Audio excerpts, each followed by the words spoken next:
Welcome to lesson 10.10. In this video, we'll be discussing the alternating series error bound. If a series converges by the alternating series test, then the absolute value of the difference between the actual value of the series and the sum of the first n terms, and the actual value of the series is written as s, and the sum of the first n terms, that's a partial sum, is written as s sub n, that difference is less than or equal to the absolute value of the next term, a sub n plus 1. This is a bit confusing, so we're going to break down the concepts. First, if a series converges by the alternating series test. If you're unfamiliar with the alternating series test, I do have a separate video on that topic. Then we know that the absolute value of the difference between the actual value and the nth partial sum is going to be less than or equal to the absolute value of the next term. Now, what does this r sub n mean? Well, r sub n is the remainder. So it's how much is left. How much are we off by between the actual value of the partial sum and the approximation using the first n terms. We also call the remainder the error sometimes because it's how much are we off by. And a sub n plus 1 is the next term, also called the error bound. The big idea here is that we can approximate the sum of the series by adding up the first n terms. We can approximate the sum of the series using partial sums. Let's take a look at the alternating harmonic series as an example. The alternating harmonic series is the series from n equals 1 to infinity of negative 1 to the power of n plus 1 over n. We're going to approximate the sum of the series using the first 6 terms. So essentially what we're going to be doing is we're going to be taking s sub 6, the sixth partial sum. Now s sub 6 would be equal to a sub 1 plus a sub 2 plus a sub 3 plus a sub 4 plus a sub 5 plus a sub 6. Now what is a sub 1? If we plug in 1 for our first term right here, we're starting at n equals 1, we get negative 1 to the power of n plus 1, which is a 2. Negative 1 squared is positive 1 over 1, would just make a 1. Our next term is going to be a negative 1/2, and you can pause and try plugging it in if you want. Then we would have plus 1/3 minus 1/4 plus 1/5 minus 1/6. And what is that equal to? I'm going to get a decimal approximation for that in the calculator. That's equal to 0.616 repeating. So what does that value tell us?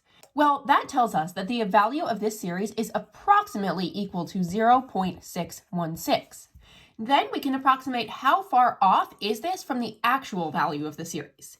That involves taking the alternating series error bound. Now remember, this remainder, the difference between the actual value and the value that we got, so the absolute value of s minus s sub 6 is equal to the absolute value of r sub 6, and that is going to be less than or equal to the absolute value of a sub 6 plus 1, or a sub 7. So when we go to find a sub 7, that doesn't mean the seventh partial sum. That means go plug in 7 for n right here.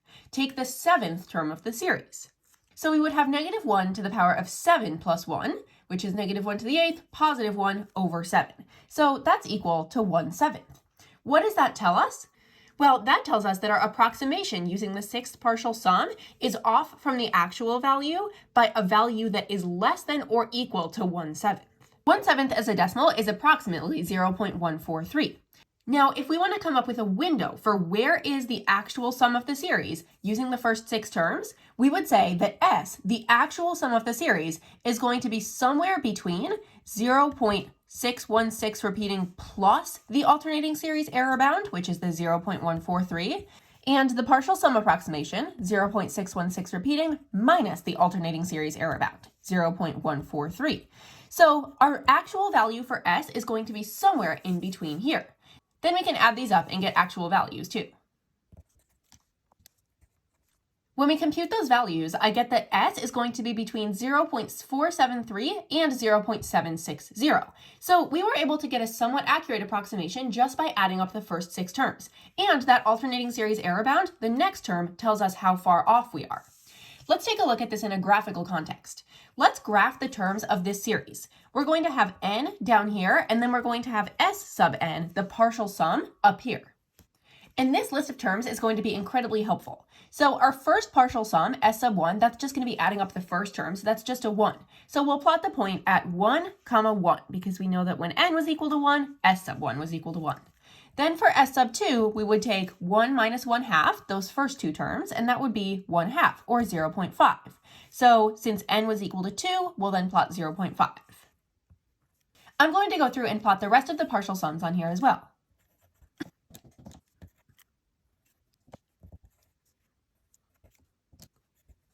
Notice that as n increases, the value of the partial sum is getting closer and closer to the actual value of the series, which I have plotted right here.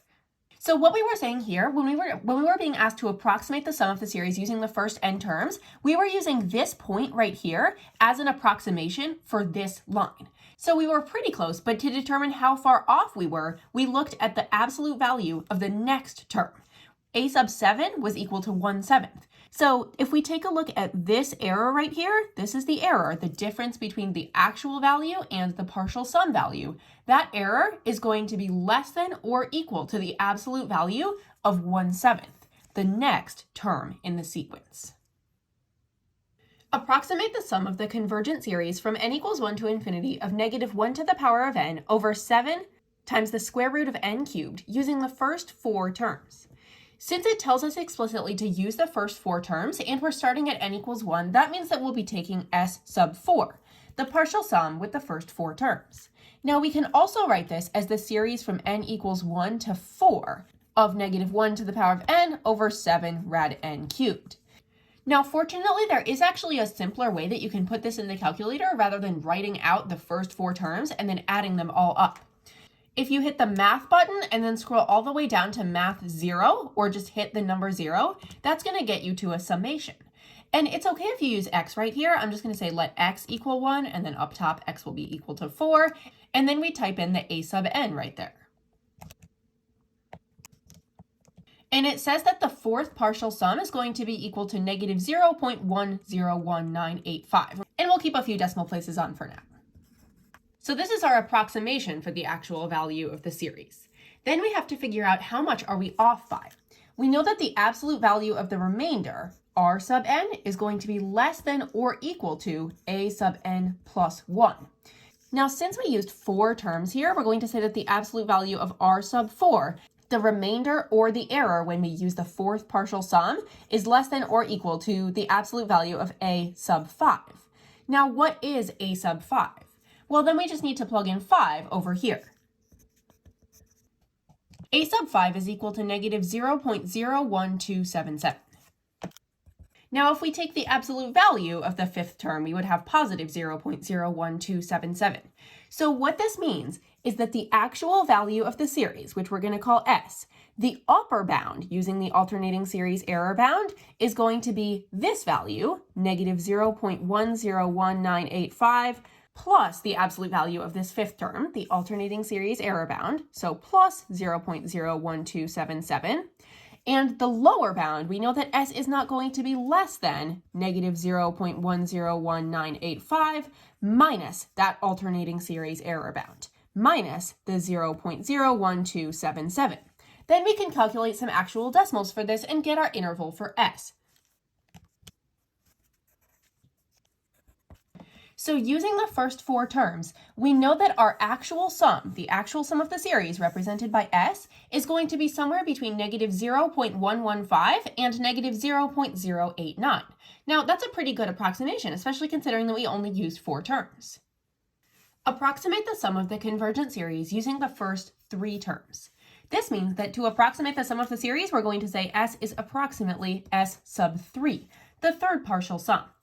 Now, we can use the calculator to help us out with this one. We'll put in the sum from n equals 1 to 3, because we're not going to infinity, we're just going to 3 if we're taking the third partial sum of this a sub n. And then to plug that into the calculator, remember that you can use the math 0 button. So hit the math button and then just hit a 0. That will get you to a summation. Now you can use x instead of n, that's perfectly fine, but you'll say x equals 1 on the bottom, and we're summing it up until we get to 3. Now there's a couple of notational things here, so I'm just going to plug in the numerator, but then I'll show you how to get the factorial in the denominator. To get n factorial or x factorial here, first you'll just plug in the x, then you will hit the math button again, and this time scroll all the way over to probability, and then just hit number 4, or scroll down to the 4, and then hit enter. And that will get you x factorial in your denominator. Then we can hit enter, and it tells us that the third partial sum is going to be 2.666 repeating. So that is our approximation for the actual value of this series. And then we have to determine how close are we. We have to come up with an interval that our answer is going to be in. Now, the way that we can determine how far off we are is by using the next term, so a sub 4, because we know that the absolute value of the remainder, or the error, absolute value of r sub 3, is going to be less than or equal to the absolute value of a sub n plus 1, or 3 plus 1, so a sub 4. Let's figure out what a sub 4 is actually equal to by plugging in 4 here. So we have negative 1 to the power of 4 plus 1, or 5, times 2 to the power of 4 plus 2 over 4 factorial. Then we can plug that into the calculator. And that's negative 0.75. Since a sub 4 is equal to negative 0.75, we know that the alternating series error bound is going to be positive 0.75 because we take that absolute value. Therefore, we know that the actual value of the partial sum, s, is going to be between 2.6 repeating plus that 0.75 and 2.6 repeating minus that 0.75. And that's going to be our window for s. Then we can simplify those decimals. And that's what I get for my interval. That means that the actual value of this series is going to be somewhere in between 1.917 and 3.417 when we use the first 3 terms to approximate it. If we were to use more terms, we would get a more precise window. How many terms are required to approximate the sum of the convergent series from n equals 1 to infinity of negative 1 to the power of n over e to the power of n with an error of less than 0.01? The first thing I'm going to do with this one is write down what I know is going to be true for all of these alternating convergent series. So we know that the absolute value of r sub n, which is our remainder, aka the error, is going to be less than or equal to the absolute value of a sub n plus 1. And that absolute value of a sub 1, that is the alternating series error bound. This is the error, this is the error bound. So we need this error to be less than 0.01. So I'm just going to stick a less than 0.01 on the end here. Now, if we think about the absolute value of a sub n plus 1, we don't know what n is. Normally, we're plugging in some value, like 3 or 4, and then determining what's a sub 4 or 5 in that case. But in this case, we really don't know. So we have the absolute value of a sub n plus 1. So what I can do is I can use this existing rule because I know that this is my existing a sub n and plug in an n plus 1 everywhere that I see an n. So I have negative 1 to the power of n plus 1 over e to the power of n plus 1. And I'm taking the absolute value of that. That needs to be less than 0.01. Now, when I put the absolute value bars on here, what this does is it effectively gets rid of the negative 1 to the power of n plus 1, because the negative 1 to the power of n plus 1 makes the series alternate. But when we have those absolute value bars on there, the series would no longer be alternating. So this is really just 1 over e to the power of n plus 1 is less than 0.01. Then I have to solve and figure out what this is. So if you multiply both sides by e to the power of n plus 1, you'll have 1 is less than 0.01 e to the power of n plus 1. Then divide both sides by 0.01 and you get 100 is less than e to the power of n plus 1. Then, this is why this is a calculator problem, you'll take the natural log of both sides. The natural log of 100 is 4.60517, and I'll hang on to more decimals until I have to round to my 3 at the end. That's going to be less than n plus 1, since the natural log and the e canceled. Then you'll just subtract 1 from both sides, and we will have n is greater than 3.60517. Now this means that n, which is the number of terms that we use to approximate the sum of the series, needs to be greater than 3.60517. Now, could we have 3.7 terms? No, of course not. We can't plug in 3.7 into here. We can only plug in 1, 2, 3, 4, etc.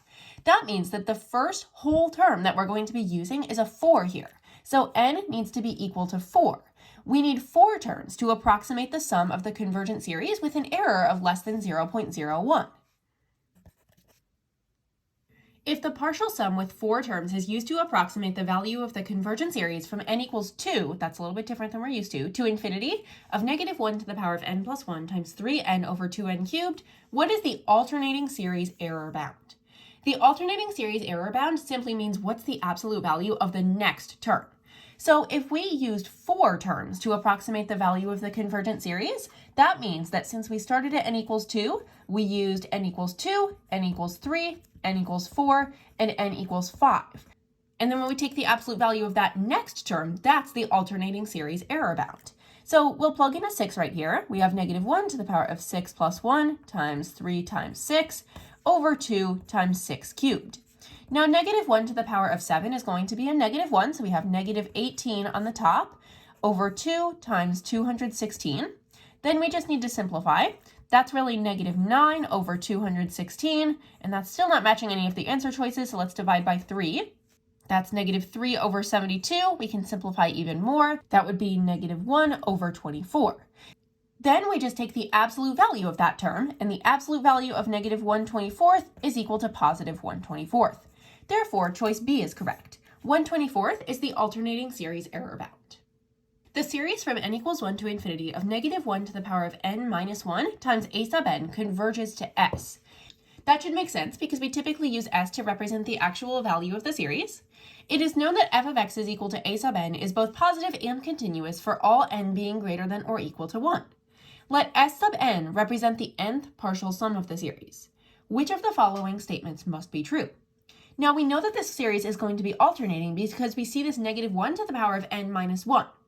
Now because it's alternating, we know that we can use the alternating series error bound here. So the alternating series error bound states that if we have the absolute value of the difference between the actual sum and the nth partial sum, that difference is going to be less than or equal to the absolute value of the next term. And then the next term, we would say that would be a sub n plus 1. So these two options down here look promising. If we were taking the 11th partial sum, or s sub 11, that means that we would have s minus s sub 11. The absolute value of that would need to be less than or equal to the absolute value of a sub 11 plus 1, or a sub 12. Now, this is very similar, but why do we have the absolute value bars on this, but not on this? Well, that's where this part comes in. It says f of x is equal to a sub n is both positive and continuous, and that positive part is what we care about. If it's positive already, we don't need the absolute value bars on there. Therefore, choice C is correct because it matches what we got right here. If the series S equals the series from n equals 1 to infinity of negative 1 to the power of n plus 1 times 2 over n cubed is approximated by the partial sum S sub k equals the series from n equals 1 to k of negative 1 to the power of n plus 1 times 2 over n cubed, what is the least value of k for which the alternating series error bound guarantees that the absolute value of s minus s sub k is less than or equal to 11/1000ths? There is a lot of stuff going on here, so we're going to break it down. First, we know that if we're approximating something by the partial sum, this is just the definition of a partial sum. It's telling us that if we take the partial sum of the first k terms, we just take the series from n equals 1 to k instead of to infinity of that same a sub n term. And what it's really asking us here is how many terms do we need to add up to ensure that our error is going to be less than 11/1000ths? Now, something to keep in mind from our introduction is that if we have the absolute value of s minus s sub n, or s sub k in this case, that is always going to be less than or equal to the absolute value of the next term, a sub k plus 1. Now, notice that it also tells us that this needs to be less than or equal to 11/1000ths. Now, what we're really going to be focusing on is this portion, because we can find a sub k plus 1, or the absolute value of a sub k plus 1, using this expression for a sub n. So what I'm going to do is I'm going to put these absolute value bars on here, and then I'm going to plug in k plus 1 everywhere that I see an n right here. So instead of negative 1 to the power of n plus 1, it'll be negative 1 to the power of k plus 1 plus 1. Times 2, that doesn't change, over n cubed, but it's not going to be n cubed, it's going to be k plus 1 cubed.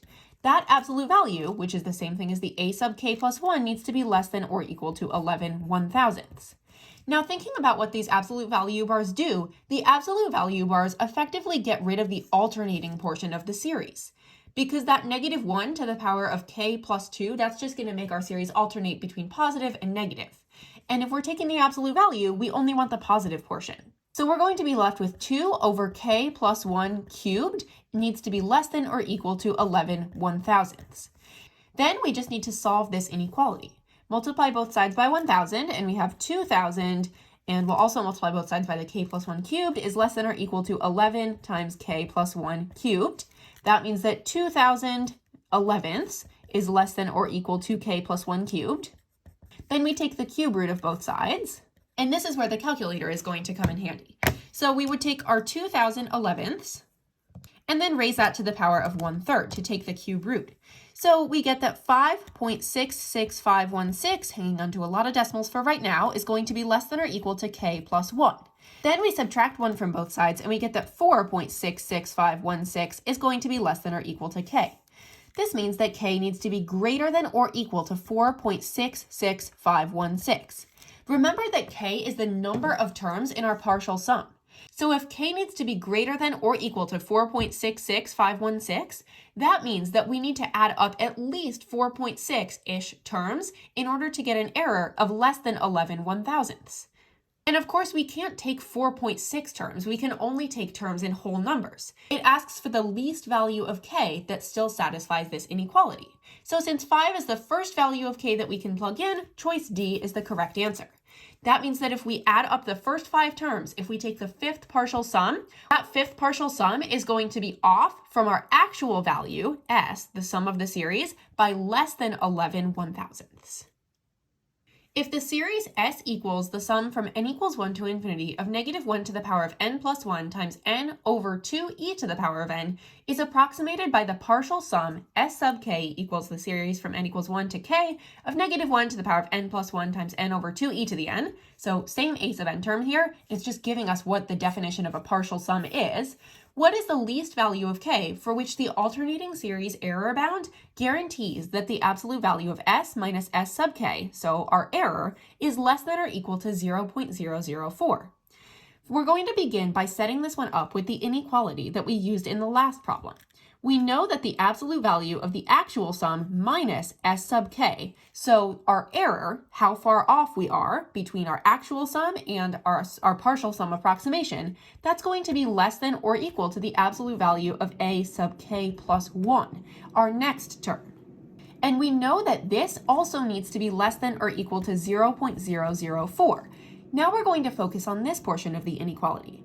If we try to take the absolute value of a sub k plus 1, I'm going to figure out what a sub k plus 1 really is by using this as my a sub n and plugging in k plus 1 everywhere that I see an n. So this becomes -1 to the power of k plus 1 times k plus 1 over 2e to the power of k plus 1. And we're taking the absolute value of that, and that needs to be less than or equal to 0.004.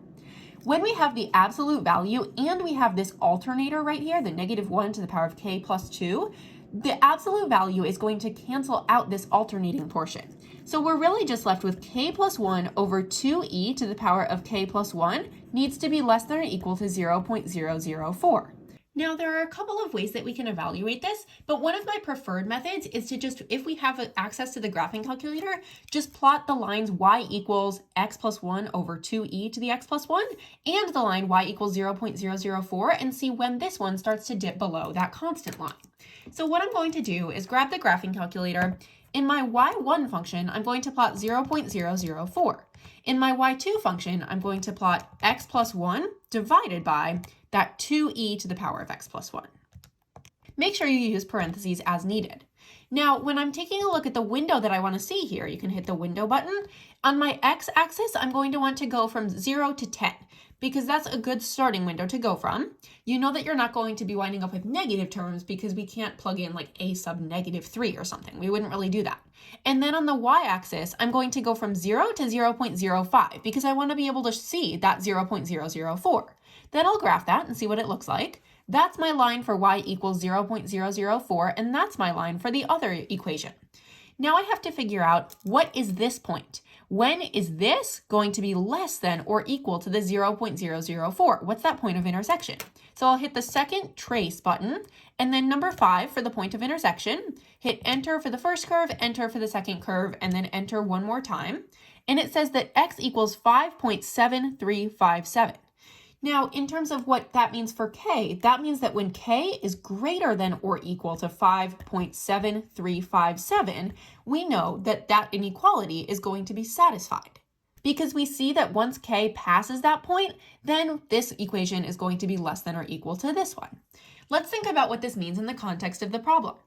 It said, what is the least value of k? So what's the smallest number of terms that we have to add up to get an error that's less than or equal to 0.004? So how many terms do we have to add up? The minimum number of terms to satisfy this inequality. Well, it's going to be 6 because 6 is our first positive whole integer that we can have that's greater than or equal to 5.7357. Therefore, choice A is correct. If we add up 6 terms, if we take the 6th partial sum, that's going to make the difference between the actual sum of the series and the 6th partial sum less than or equal to 0.004. The alternating series sum from n equals 1 to infinity of -1 to the power of n plus 1 times a sub n converges. It is known that 0 is less than a sub n plus 1 is less than a sub n for all values of n. This right here means that our series is going to be decreasing, or the terms of the sequence are going to be decreasing.